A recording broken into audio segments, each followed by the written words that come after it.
Hey everyone. Okay, we're going to do subordinating conjunctions.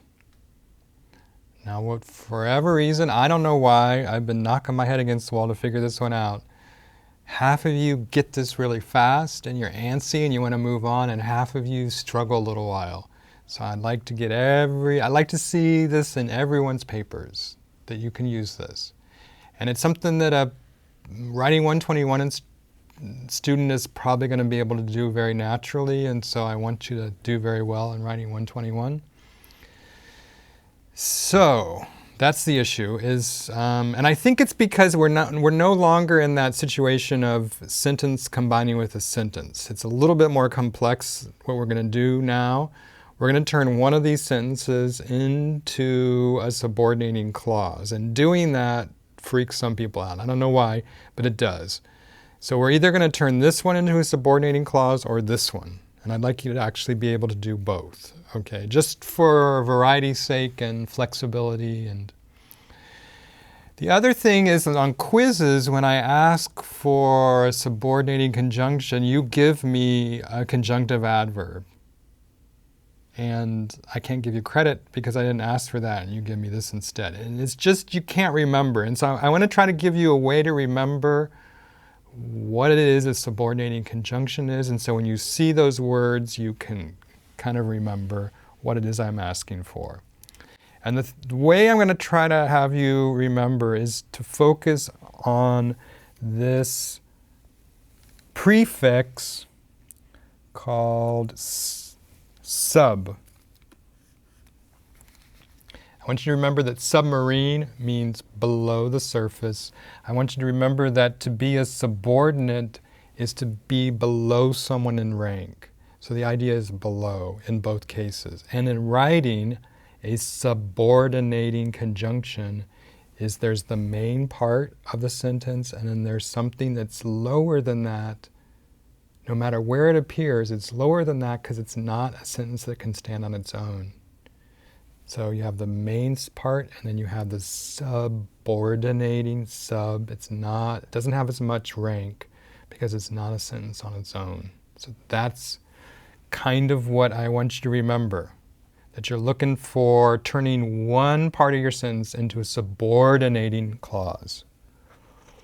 So I had another clever way, hopefully it's clever, of remembering it, is that, for example, a fanboy is the same rank, sergeant yet sergeant. And a conjunctive adverb is the same rank, sergeant however sergeant.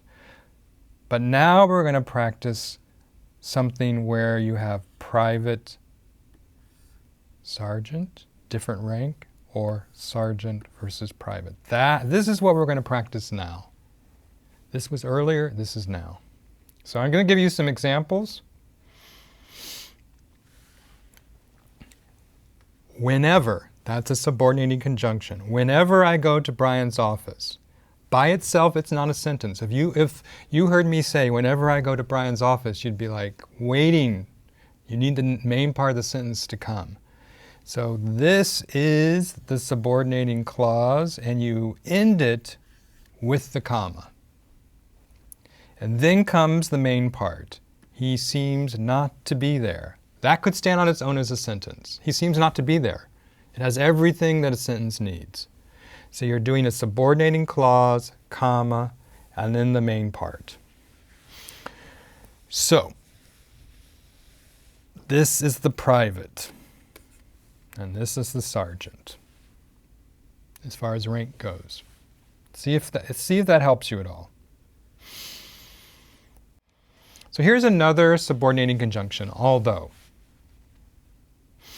And I'm putting the subordinating clause at the beginning in this case. Although I like to listen to Bryan's lectures repeatedly at home, so that whole thing, even though it's long, is the subordinating clause. You mark it with the comma ending. And then the main part. I still do poorly on the quizzes. Okay? Here's the rule. When you have the subordinating clause at the beginning, you mark it with a comma at its conclusion. But when you reverse it, When the main part comes first and then the subordinating clause, no comma. So I have an example of that too. I do poorly on the quizzes, although I listen to Bryan's lectures repeatedly at home.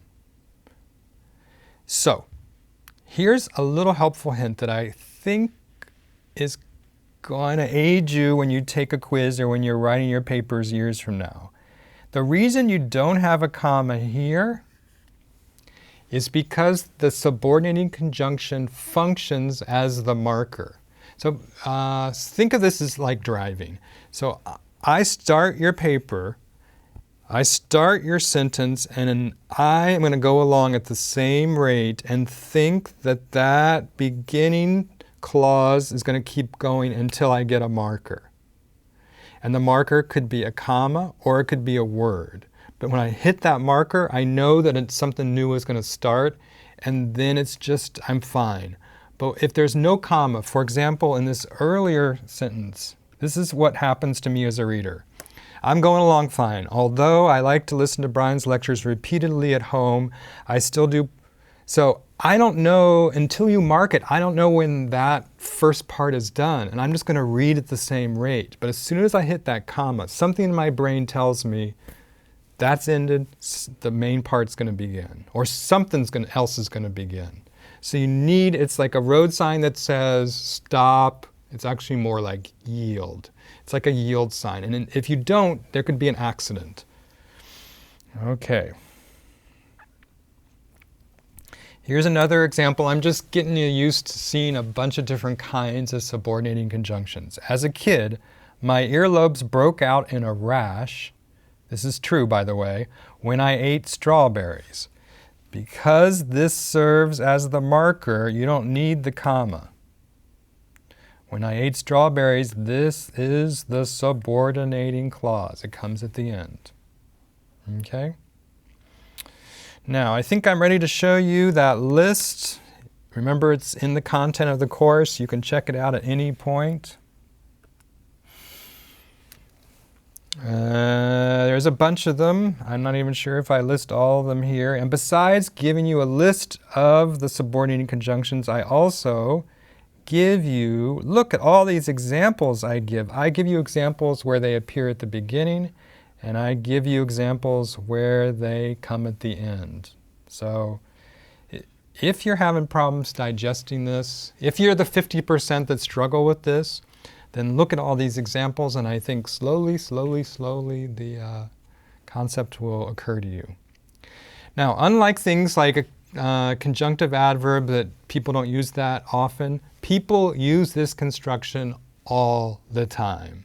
And so it would be totally okay if you had a paragraph with 7 sentences in it, if 3 or 4 of them had this construction, some at the beginning, some at the end. So use it fairly frequently. Okay? Okay, guys, I want to see everyone. I want 100% compliance. I want you to try this out. It's not that hard, I promise. Good luck.